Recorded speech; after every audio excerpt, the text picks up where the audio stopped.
Press yes. Yes. We are here.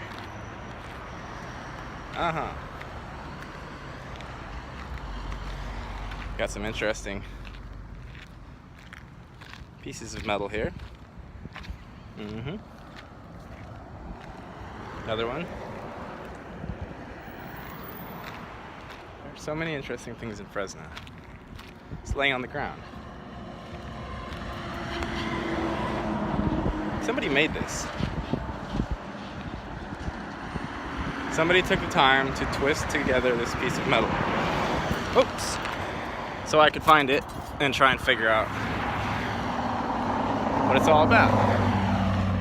I haven't figured it out yet.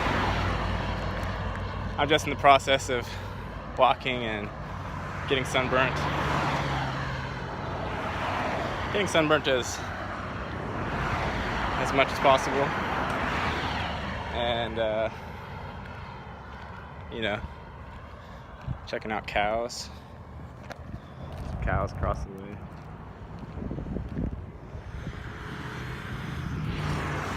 Checking out crops.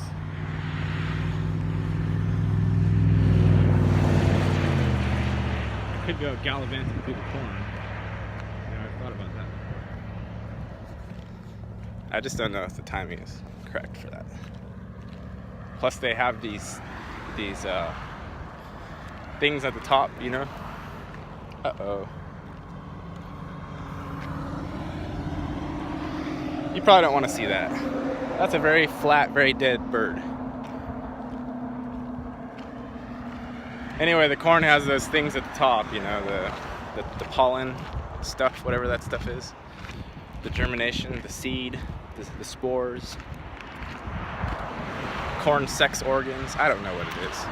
But it's that orange, fluffy, yellow stuff at the top. And if I go, you know, running through the corn stalks, then I might disrupt that and also get it all over myself. I don't think I want that on myself. So, I'll just continue walking, getting sunburnt, and finding interesting objects. That's my day. What are you guys doing?